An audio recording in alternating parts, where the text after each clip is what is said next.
I didn't say a word when the Oak Creek Estates HOA attorney handed me that eviction notice. I just looked him dead in the eye, took a slow breath, and slid the 1923 water rights deed across his shiny conference table, a single brittle sheet of parchment. Then I stood up, walked out, and watched a few days later as 35 McMansions became lakefront property.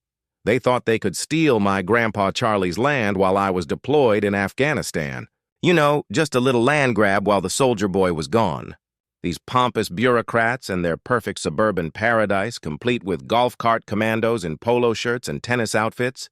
What they didn't know, what none of them could have possibly known, was that I was an Army Corps of Engineers officer. That little earthen dam on my property had been waiting 45 years for someone stupid enough to build downstream from it. And the audacity, the pure, unadulterated hubris of it all was truly something to behold. Until the spillway gates opened and their luxury development got its first taste of natural flooding. All of this, it was going to be so satisfying. Where are you watching from? Drop a comment below because you're about to witness the most beautiful HOA takedown you've ever seen. A story involving federal water law, a stubborn veteran, and gravity. My name is Ethan Reed. I'm 34 years old, and I'm the third-generation owner of 47 acres of prime Texas land just outside Liberty Hill, Texas.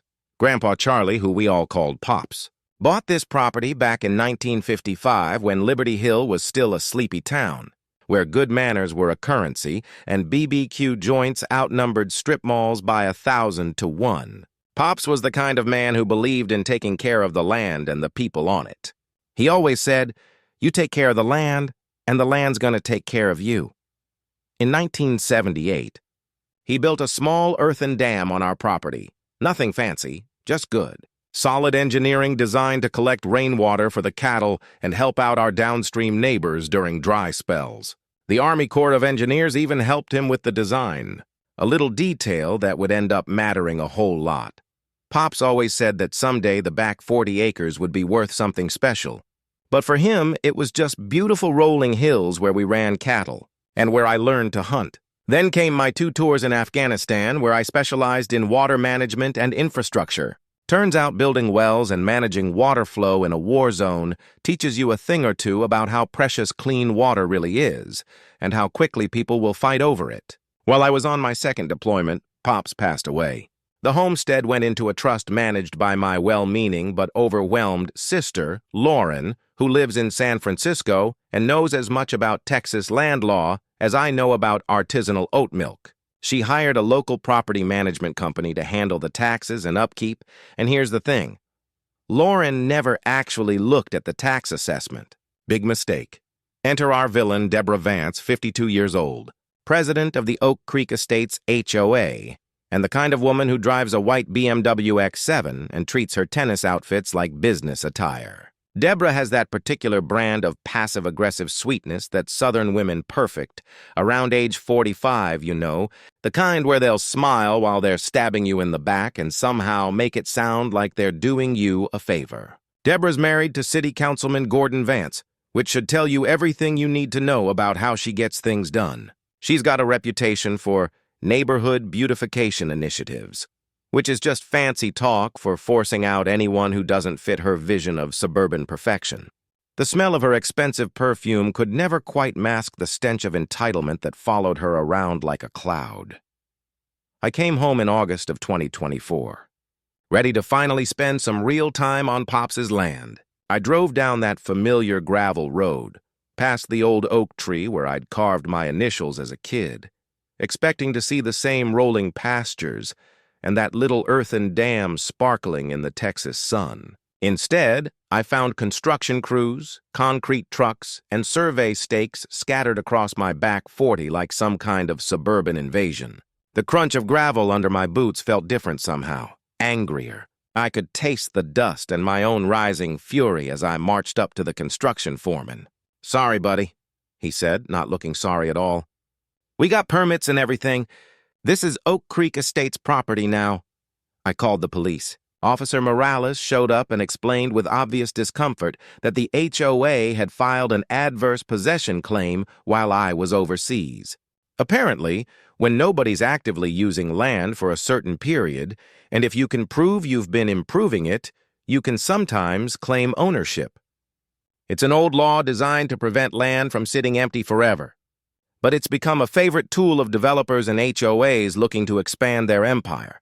That's when Deborah appeared, riding up in her little golf cart like some kind of suburban warlord. Her voice had that syrupy sweetness that immediately made me want to check my wallet. "Your family abandoned this land, honey," she said, smiling like she was doing me a favor. "We're just putting it to good use for the community." But here's what really got my blood boiling. I discovered that her construction crews had diverted the small creek that feeds Pops's dam. The water level was dropping every single day, and with it, 45 years of careful water management that had helped our neighbors through droughts, floods, and everything in between. As I stood there watching the water level drop, Deborah's parting shot echoed in my ears. "You should have stayed closer to home, soldier boy." That's when I knew this wasn't just about land.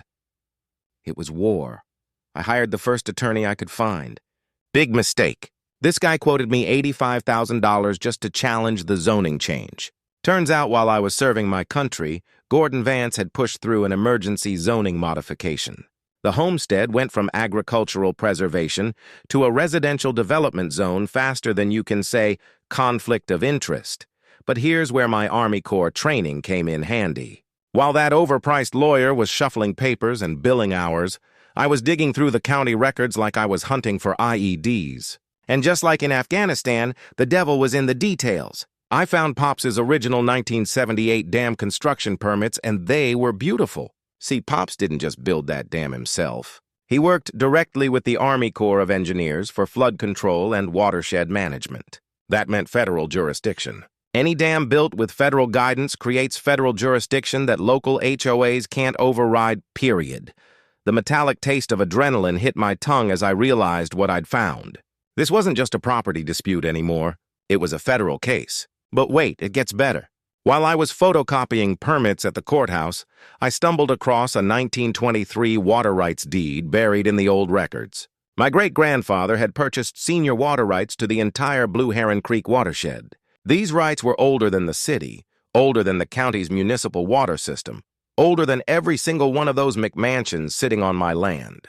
They weren't just stealing my property, they were stealing my water. Meanwhile, Deborah was busy playing the victim. She organized an emergency HOA meeting about the dangerous dam structure, complete with a local news crew she'd obviously tipped off in advance. I watched her on the evening news, standing in front of her perfectly manicured lawn, talking about children's safety and neighborhood security. "We're just concerned about our children's safety," she said, dabbing at her eyes with a tissue. "That dam looks ready to burst, and we have families living right downstream." The funny thing about local news is they love a good story, but they're not always great with follow-up research. If they'd bothered to check, they would have found that my dam had passed its most recent safety inspection with flying colors. But Deborah wasn't done. She posted on the Nextdoor app. You know, that digital neighborhood watch where HOA presidents go to flex their petty authority. Her post warned about aggressive property disputes and unstable individuals in the area. She never mentioned my name, but she didn't have to. In a community that small, everyone knew exactly who she was talking about. The smell of diesel exhaust mixed with cedar pollen hung heavy in the August air as I stood on my front porch each evening watching their construction crews work double shifts. They were racing to finish those houses before I could get any kind of legal injunction. Every night I counted new foundation pours. Every night the water level in Pops's dam dropped another inch. That's when I called my old Army buddy, Marcus Cole, who now works for the EPA Enforcement Division. 20 minutes on the phone with Marcus taught me more about environmental law than 3 hours with that expensive attorney. "Ethan," Marcus said, "if they're diverting a natural waterway without federal permits, that's a Clean Water Act violation. And if your dam has federal jurisdiction..." He didn't need to finish the sentence. I started documenting everything.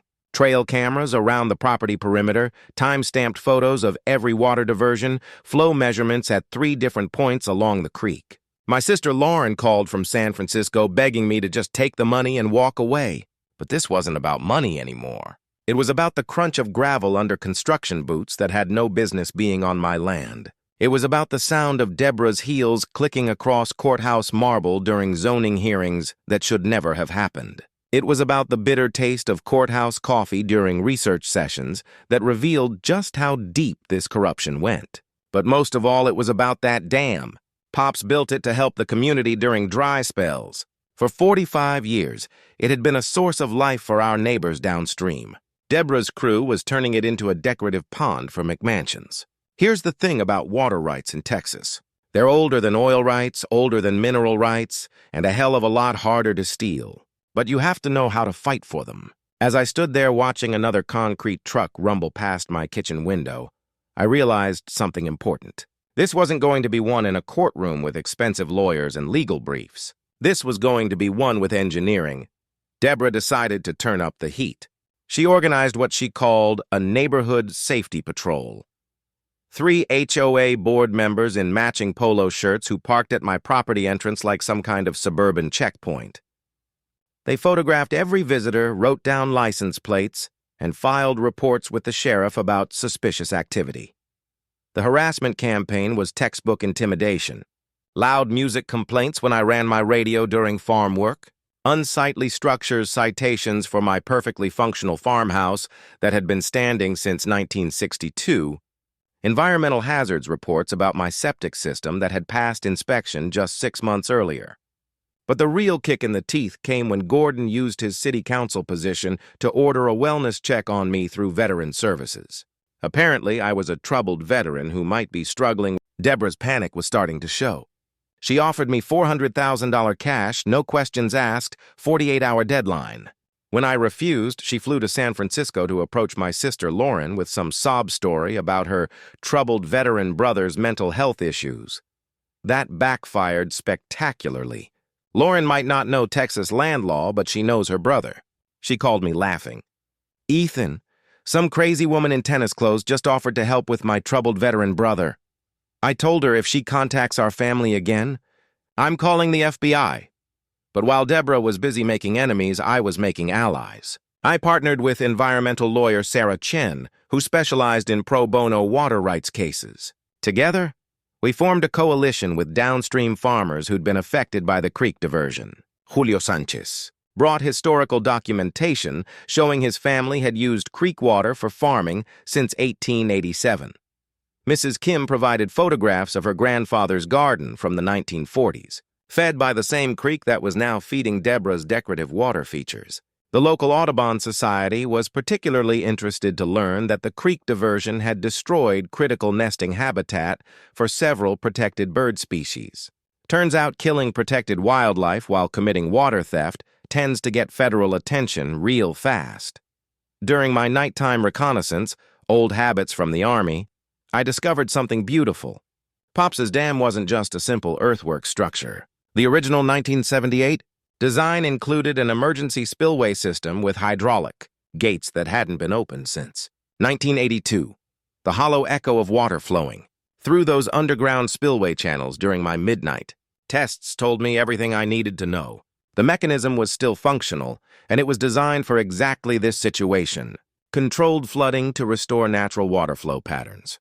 I calculated the water volume needed to restore Blue Heron Creek to its original path, 2.8 million gallons. The dam was currently holding 3.1 million gallons thanks to recent rainfall. The math was perfect, but the timing had to be precise. Using my drone for aerial reconnaissance, I mapped the exact locations of those new home foundations relative to the original creek bed. 5 houses were built directly in the historical flood channel. 3 more had basements below the seasonal high water mark. Here's the beautiful part. The construction crews had installed decorative creek beds using concrete and decorative stones. They looked pretty, but they weren't designed to handle actual water flow. Meanwhile, my spillway system was engineered by the Army Corps specifically for flood management. Then, Deborah made her biggest mistake. Her crew began installing permanent concrete barriers to completely block the original creek bed. This would make my spillway system useless and permanently destroy the downstream ecosystem. But it also gave me the perfect justification for what I was about to do. The Weather Service was predicting heavy September rains, perfect seasonal cover for emergency dam maintenance. As I stood at those spillway controls at sunset, reading Pops's journal entry about helping neighbors during droughts, the decision crystallized. Time to open the gates. You don't just open a dam without a plan. This wasn't revenge. It was a military operation with legal cover, environmental justification, and community support. First, I assembled my team. Sarah Chen coordinated the legal strategy, filing additional federal complaints to ensure maximum media attention when the spillway opened. Marcus Cole provided federal cover, guaranteeing that EPA investigators would witness what he called our natural flooding demonstration. Julio Sanchez documented 40 years of downstream agricultural damage, providing historical testimony about seasonal flooding patterns that proved the creek diversion was destroying generational farming operations. Mrs. Kim offered her property as a staging area and brought credibility as the community's most respected longtime resident. Sarah's legal strategy was brilliant. She filed an emergency agricultural water rights restoration motion, arguing that the dam covenant legally required me to maintain seasonal flooding for downstream agriculture. We weren't breaking the law. We were following it. My technical preparation was pure Army Corps engineering. I created detailed spillway operation plans with precise calculations. Controlled release starting at 6 a.m., gradual increase over 4 hours, peak flow at 10 a.m. The water volume was calculated to demonstrate natural flooding patterns without causing structural damage to anything except Deborah's illegal concrete barriers. Safety was paramount. I posted warning signs 24 hours in advance and personally notified the volunteer fire department. This wasn't some reckless flood. It was a carefully controlled demonstration of how water naturally wanted to flow. Sarah contacted environmental reporters from the Liberty Hill Times and local TV stations. Julio arranged for community members to witness the agricultural water restoration. The strategy was simple. Control the narrative before Deborah could spin it as dangerous. Veteran terrorizes neighborhood. The technical sabotage escalated when security footage revealed someone had poured concrete mix into the spillway channel overnight, creating a blockage designed to cause actual flooding danger if I opened the gates. This wasn't just harassment. It was attempted murder disguised as vandalism. I worked through the night with a portable jackhammer, clearing the sabotage while documenting every chunk of concrete as evidence. The metallic taste of exhaustion mixed with fury as I realized how far they were willing to go. Gordon used his city council emergency powers to declare my property an imminent public hazard, authorizing the fire department to secure the dangerous dam structure. Fire Chief Morales, one of the few honest officials left in town, privately warned me that this was purely political. "Ethan, you've got maybe 6 hours before they force me to intervene," he said. "Make it count." At 7:02 a.m., with federal agents watching and the morning sun painting the sky orange, I opened the spillway gates to 25% capacity. The sound was magnificent. Not the violent rush of destruction, but the gentle whisper of water returning home. For the first time in 18 months, Blue Heron Creek began flowing in its original bed, exactly where nature intended. Julio Sanchez knelt beside the restored creek and cupped the clear water in his weathered hands, tears streaming down his face. "This is the water that fed my grandfather's farm for 60 years, he whispered. Deborah's reaction was immediate and predictable. She screamed at the federal agents to arrest the terrorist, her carefully composed morning show demeanor cracking like cheap paint. EPA agent Sarah Kim calmly explained, "Ma'am, this gentleman has the legal right to operate his agricultural flood control system." But Deborah was live streaming on Facebook, her voice rising to near hysteria. "He's flooding our children's homes. This is what happens when we let unstable veterans have weapons." Except the water wasn't flooding anything. It was flowing exactly where it belonged, in the original creek bed that her development had illegally blocked. Local news helicopters circled overhead, broadcasting the spillway operation live. The Liberty Hill Times reporter was interviewing downstream farmers about their restored water access when Deborah tried to hijack the interview. "This veteran is using military training to attack civilians," she shrieked. The reporter, clearly confused, asked, "Ma'am, the water is flowing in the original creek bed. How exactly is this an attack?" You could almost hear Deborah's narrative collapsing in real time.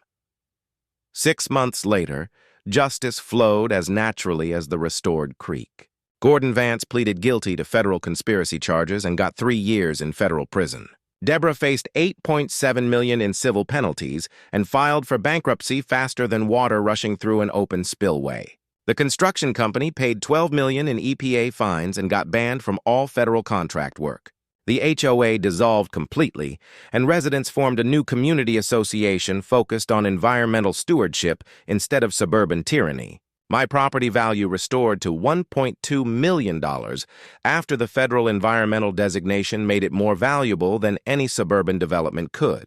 The $340,000 settlement from the insurance fraud investigation went to a good cause. I bought Julio's family farm at a tax auction and returned it to him debt-free. Environmental restoration often increases property values more than development ever could. The community transformation was the real victory. From my porch each evening, watching that creek flow exactly where it belongs, I'm reminded that some fights are worth everything you've got. Sometimes you have to flood the valley to save the creek, but you don't do it alone. You do it with your community, your neighbors, and people who believe clean water belongs to everyone. Not just whoever has the best lawyers and the most corrupt city council connections. If you're fighting HOA overreach, environmental destruction, or bureaucratic bullying, don't give up. Document everything, find allies, and remember, the law is on your side when you're protecting the land for future generations. What's your HOA nightmare story? Drop a comment below and tell me about it, because these fights are easier when we support each other. Hit subscribe if you want more stories about communities fighting back against corruption and winning. And remember, your voice matters, your vote matters, and your creek matters too. Blue Heron Creek flows free, y'all, and it always will.